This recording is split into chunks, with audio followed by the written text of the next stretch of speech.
Hi sweeties, how are you doing? Welcome to Nina Sim. If this is your first time of coming across this channel, sweetheart, kindly smash that subscribe button, turn on the notification so you are notified each time I upload, and please give this video a thumb up. I appreciate you all so much, and I am saying massive shout out to every one of you for all the love and support you all give me here. I am truly grateful. Thank you all so much. So today we'll be talking something very important. As of yesterday, Supreme Court strikes down affirmative action in college admissions, says race cannot be a factor, right? First of all, let's get into this video. You know, this action, they like this affirmative action they struck down.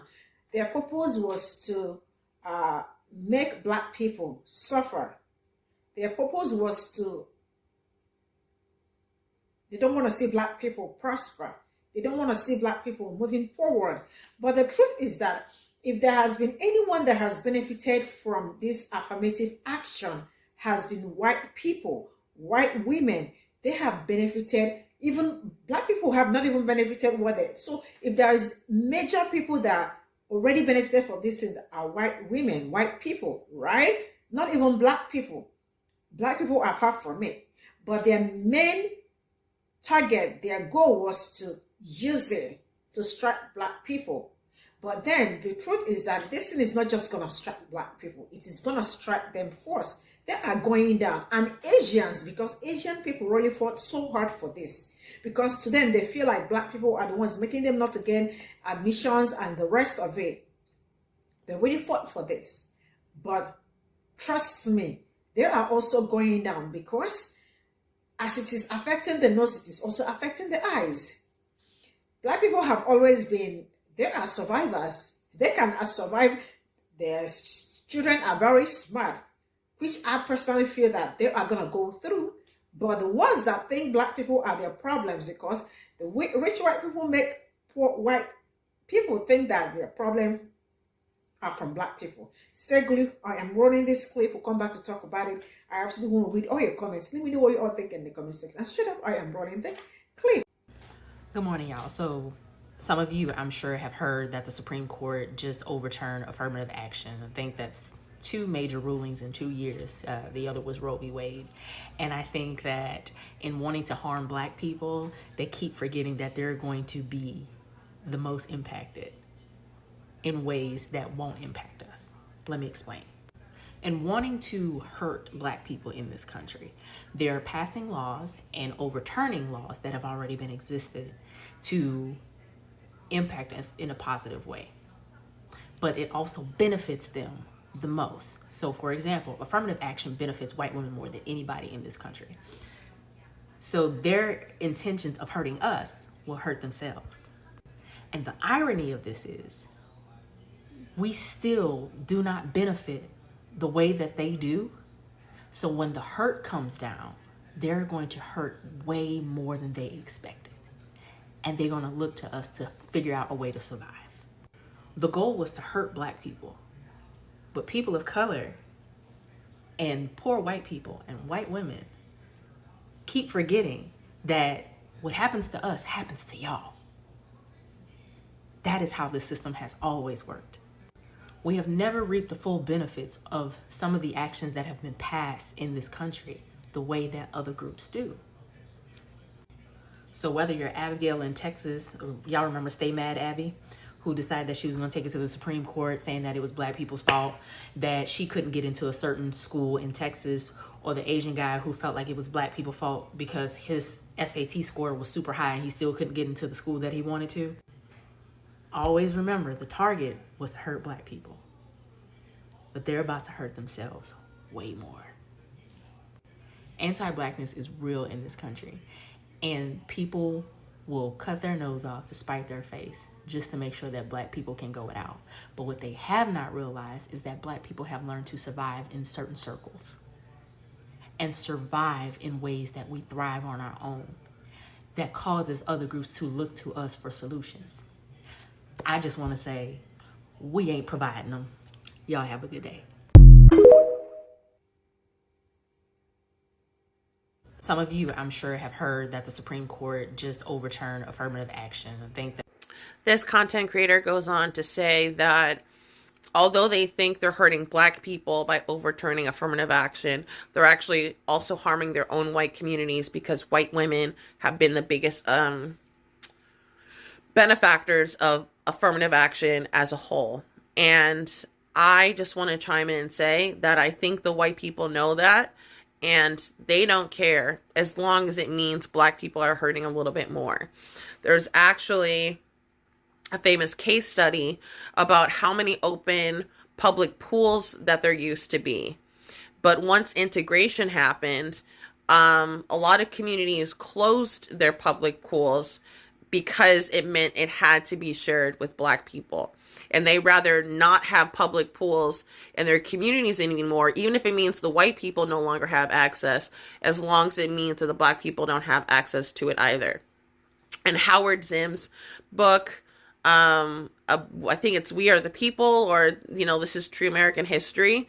They're actually, I read that they had done a study, they had done a survey, and it said, with white people, and it said, would you prefer to get an additional $10 if it meant Black people also got $10, or would you only take $4 if it means Black people only got $2? And more white people were willing to take $4 instead of $10 if it somehow meant that Black people were still getting less. So I do think there's enough white people who are aware this is going to mean a change and a difference for them too, as long as it means Black people are missing out on something or going to hurt a little bit more. Because again, we don't have generational wealth. We don't have as much of a voice in democracy or as much power. They'll be okay with a little short change for them too. I think that's also why we don't have things like universal health care. They don't mind if some white children die of cancer if it means Black people aren't getting that human right of universal health care too. It's unfortunate, but that's what it is. And that is the sickness, degeneracy, and cult of white supremacy. Check out creators like Dixon White who talk more about this. The Supreme Court has ruled that affirmative action is a violation of the 14th Amendment and therefore unconstitutional. The majority opinion was penned by Justice Roberts, and it goes through the judicial history of striking down race-based state actions. Starting with Brown versus Board of Education, which declared that the right to a public education must be made available to all on equal terms. And then they discussed ending segregation in busing, bathhouses, public beaches, golf courses, neighborhoods, and then marriage in Loving versus Virginia, because as the court said in this opinion, the 14th Amendment proscribes all invidious racial discriminations. Invidious, meaning unfair, unjust, unpleasant. And then the court said that any race-based decisions must survive strict scrutiny, meaning that the government has a compelling interest, and then the action is narrowly tailored to achieve that interest. In plain language, what the Supreme Court said is that being intentional about achieving diversity in our colleges and universities is offensive. Let me get more concrete than that. A medical school trying to ensure that more Black doctors graduate, especially in the wake of high rates of Black maternal and infant mortality, high rates of racist healthcare practices. They said that is as bad as not letting Black people ride the same buses as white people. The Supreme Court has said that getting more Black and brown teachers, lawyers, and psychologists in those fields is as bad as banning interracial marriage. They have compared getting minorities into college at higher rates, but still lower rates than white legacies, to segregation. They have said that the government does not have a compelling enough interest to right decades of wrongs by giving minority students a nudge in the lobby when everybody else is already at the penthouse. As a matter of fact, this opinion stressed that no matter how compelling affirmative action might be, it's dangerous. They used that word, dangerous, to describe ensuring that minorities are educated. The court said that 20 years later, no end of affirmative action is in sight, but rather than acknowledge that as an indication of the long road ahead to undo decades of racial injustice, the court determined that affirmative action is invidious. I'm a Black lawyer. Fewer than 5% of lawyers in this country are Black. White men are overwhelmingly represented as the people who make the laws that govern your rights, your liberty, your lives. And white women, I want you to pay attention, because you were actually the group most benefited by affirmative action. Last year, they took away your right to bodily autonomy too. You're affected too. And these white male lawmakers want you to be as uneducated, barefoot, and pregnant as the Black and brown women next to you. Lack of diversity hurts all of us. And the Supreme Court's decision today will only hurt us more. I should not be as surprised as I am at the Supreme Court's decision today, but I am. I genuinely feel like I'm watching the United States take a step back towards slavery as opposed of a step away from it. And so for those of you who don't know, the Supreme Court did rule today that affirmative action was unconstitutional based on the 14th Amendment. And so the 14th Amendment basically rules that all people have equal protection under the law. And because of affirmative action, white and Asian American students feel like they don't have this equal protection, even though both demographics are overrepresented in college admissions anyway. But regardless of the fact of those demographics being overrepresented, of course we're going to attack the brown people of color who are barely represented. And of course, when we bring up legacy students or abolishing the system that allows legacy students to exist, crickets. And I'm not really surprised with white people going after affirmative action, but it is a kick in the face to see other minorities and people of color going after affirmative action. And I could go on a huge rant about how disheartening it is to see other minorities and people of color upholding the system of whiteness against other people of color, but instead I'm going to give you some facts about why affirmative action is important and what's going to happen now that it has been considered unconstitutional. So in 1996, whenever California officially made affirmative action illegal, it resulted in a 12% decline in underrepresented groups across the whole University of California. UC Berkeley and UCLA specifically experienced the biggest effects, with a 60% drop in Black, Latino, and Indigenous students. In 2006, after Michigan passed Proposal 2, which banned race-conscious admissions, Black undergraduate enrollment at the University of Michigan dropped nearly by half, from 7% in 2006 to 4% in 2021. In the first class admitted to the University of Washington after the state banned the use of race in admissions, Black, Latino, and Native American enrollment made up 7% of the class, compared with 8.2% before the ban went into effect. And lastly, evidence shows that diversity in higher education improves learning outcomes for all students, and the benefits extend beyond graduation. A ban could not only negatively affect students of color who would be less likely to attend selective institutions that usually have more resources and higher graduation rates, but also could prevent other students at these universities from benefiting from the perspectives and experiences that having a more diverse class brings. And let me be clear that affirmative action was really just a band-aid to the problem, but it is still a necessary band-aid. Affirmative action allows people to get the representation that they deserve. Now, it doesn't necessarily remedy the issues causing race disparities in the first place, but it is a step in the right direction, and to see it being stripped from us in real time is crazy. I wish I could be around to see what the history books are going to say about this decision and about the people who oppose affirmative action, but to watch people who oppose affirmative action being on the wrong side of history in real time is crazy. I really hope y'all get cooked in the history books. I have no words.